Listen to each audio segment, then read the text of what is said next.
is passed.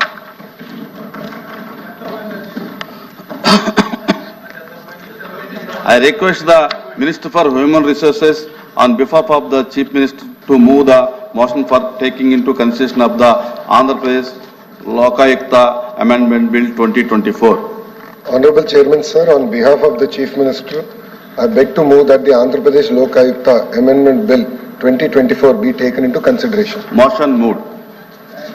అధ్యక్ష, ఆంధ్ర రాష్ట్రంలో మన ఎన్నికలు జరిగిన తర్వాత కొత్త పరిస్థితులు ఏర్పడింది అధ్యక్ష. దాంట్లో ప్రధానంగా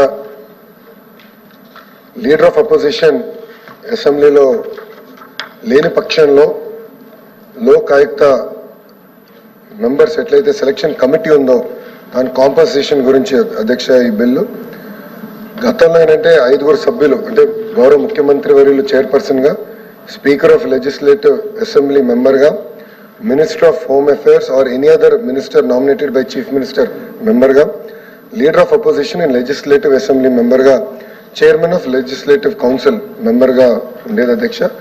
కానీ ఇక్కడ రికమెండేషన్ ఏంటంటే లీడర్ ఆఫ్ అపోజిషన్ లెజిస్లేటివ్ అసెంబ్లీలో లీడర్ ఆఫ్ అపోజిషన్ లేని పక్షంలో మిగతా 4 సభ్యులతో లోక్ ఆయుక్త కమిటీ ఉంటుంది. లోక్ ఆయుక్తకి చైర్పర్సన్ ఎవరైతే పెట్టుకోవాలి అనే దానిపైన ఇది మూవ్ చేస్తాం జరుగుతుంది అధ్యక్ష. జనరల్గా లోక్ ఆయుక్తకి రిటైర్డ్ సీజే కానివ్వండి, రిటైర్డ్ జడ్జ్ ఆఫ్ హైకోర్టు ఉంటారు. ఉప లోకాయుక్తకు వచ్చే గల రిటైర్డ్ డిస్ట్రిక్ట్ జడ్జ్ కానివ్వండి ఉండటం జరుగుతుంది అధ్యక్ష. అందుకే ఈ బిల్ మూవ్ చేస్తాం జరిగింది అధ్యక్ష. పార్లమెంటరీ ప్రజాస్వామ్యంలో భాగంగా మనందరం ఈ హౌస్లో ఉన్నాం అధ్యక్ష.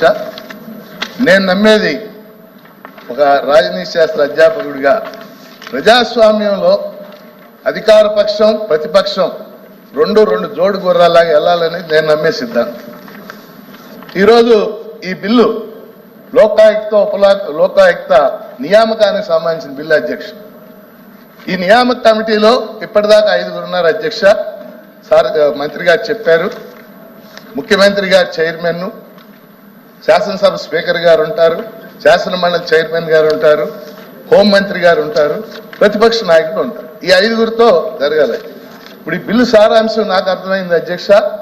ప్రతిపక్ష నాయకుడు లేడు కాబట్టి ఆయన మినహాయిస్తూ ఈ 4గురితో అధ్యక్ష నేను భావించేది ప్రతిపక్ష నాయకుడు లేనప్పటికీ ప్రతిపక్షం ఉంది కాబట్టి ప్రతిపక్షం నుంచి ఒక సభ్యుడు, అది ఎవరైనా కావచ్చు, ఆ పార్టీ ఇష్టం అది. సో ఆ సభ్యుడు ఉండే విధంగా కమిటీ ఉంటే బాగుండేది నా అభిప్రాయం అధ్యక్ష. ఏదేమైనా ప్రతిపక్ష హోదా అక్కర్లా, ప్రతిపక్ష పార్టీ అక్కడ ఉంది. ఆ ప్రతిపక్ష పార్టీని మీరు ఎవరో సభ్యుడిని నామినేట్ చేయమని అడగచ్చు. కాబట్టి ఇది ప్రజాస్వామ్య స్పిరిట్ కాదు అధ్యక్ష. అంటే అంతా ప్రజాస్వామ్యతంగా జరుగుతుందని నేను చెప్పట్లా, కానీ ప్రజాస్వామ్యం యొక్క స్పిరిట్ నిలబడాలంటే ప్లీజ్ అరే మంత్రి గారు అన్నారు కదా, చెప్తారు ఉండండి, ఆయన చెప్తారు కదా సమాధానం. సార్ వాదన చేయాలని చాలా చేయొచ్చు, మేము చదువుకుందాం. మంచితనం కాదు సార్, మంచితనం కాదు, పార్లమెంటరీ ప్రజాస్వామ్య సూత్రం చెప్తున్నాను. మీరు ఆచరిస్తే ఆచరించండి, లేకపోతే లేదు. అందుకని ఏంటిది మాట్లాడొద్దంటారా ఏంటి? సరే ఆయన మాట్లాడినవ్వండి. ఓ పక్క మంచోడు అంటున్నారు, ఓ పక్క మాట్లాడినట్లేదు.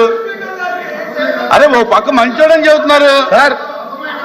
మీరు ఏం కాదన్నా అక్కడ ప్రతిపక్ష పార్టీ ఉంది. ఆయన ఏమన్నా మీకు చేయండి. నేను ఆయన ఏదో ఆయన ఒక సూచన చేశారు, ఆమోదం చేయలేదు మానేయండి. మాకు హక్కు ఉంది కాబట్టి ఈ బిల్లుకు సంబంధించి ఆ సూచన పరిగణలో తీసుకోవాలని మీ ద్వారా ప్రభుత్వానికి కోరుతున్నాను. అధ్యక్ష, గౌరవ సభ్యుల్ని కోరేది ఏంటంటే మేడం గారు గమనించండి, మీరు ఎవరు ఏం గమనించట్లా. ఈ అమెండ్మెంట్ ఏదైతే ఉందో అధ్యక్ష, దాంట్లో చాలా స్పష్టంగా ప్రతిపక్ష నేత లేని పక్షంలో అని రాస్తుంది. వీఆర్ నాట్ డిలీటింగ్ అధ్యక్ష. లేని పక్షంలో 4గురితో జరుగుతుందని చెప్పాను అధ్యక్ష. ఇది మనందరం, మీరు కానీ మేము కానీ మనందరం కూడా ప్రజాస్వామ్యంలో భాగస్వామ్యం. ప్రజలు నిర్ణయిస్తారు మనం ఎక్కడ కూర్చోవాలి. గతంలో మేము అటు కూర్చున్నాం, ఇప్పుడు ప్రజల నిర్ణయం మేరకు మేము ఇక్కడ కూర్చున్నాం. మా పైన పవిత్రమైన బాధ్యత ఉంది. ఇక్కడ వర్కింగ్కి ఇబ్బంది లేకుండా చేస్తాం జరిగింది. ఇన్ స్పిరిట్ చంద్రబాబు నాయుడు గారి గురించి నాకన్నా మీకే బాగా తెలుసు, మీరు సీనియర్ సభ్యులు. ఇన్ స్పిరిట్ లోక్ ఆయుక్తాన్ని మేము ముందుకు తీసుకెళ్తాం. దాంట్లో ఎలాంటి ఇబ్బంది లేకుండా చేసే బాధ్యత మాది. ఇప్పుడు మీరు అడిగారు సభ్యులు పెడితే బాగుంటుంది. అధ్యక్ష, ఇప్పుడు పరిస్థితి ఎట్లా ఉందంటే ఆంధ్ర రాష్ట్రంలో మళ్ళీ మాట్లాడితే అది పక్కకు సంబంధం అవుతుంది అధ్యక్ష. బట్ ఎందుకంటే అడిగారు కనుక నేను చెప్పాల్సిన అవసరం వస్తుంది. ఈరోజు పిఎస్సి ఎన్నికలకి వైకాపా పార్టీకి చెందిన నాయకులు నామినేషన్ వేస్తాం జరిగింది. సో ఎన్నికల్లో పాల్గొని ఎన్నికల్లో గెలిస్తే దాని తర్వాత స్పీకర్ గారు కూర్చొని చైర్మన్ గారి ఆధ్వర్యంలో డిసైడ్ చేస్తారు ఎవరు లీడర్గా ఉండాలి, చైర్పర్సన్గా ఎవరు ఉండాలి, సభ్యులుగా ఎవరు ఉండాలి.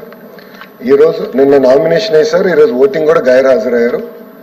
ప్రతిపక్ష నేత కూడా అంటే మాజీ ముఖ్యమంత్రి వర్యులు జగన్మోహన్ రెడ్డి గారు కూడా హౌస్కి రాని పరిస్థితి. రెండో సెషన్ కూడా ఆయన రావట్లేదు. సో ఇవన్నీ పరిణామం తీసుకుని ఒక నిర్ణయం తీసుకుంటాం జరిగింది అధ్యక్ష. The question is that the Andhra Pradesh Lokayukta Amendment Bill 2024 be taken into consideration. Those who are for the motion, please say aye. Those who are against, please say no. Ayes have it, ayes have it. The motion is carried and the bill is considered. I shall now put the clause to vote. There are no amendments to clause 2 and 3.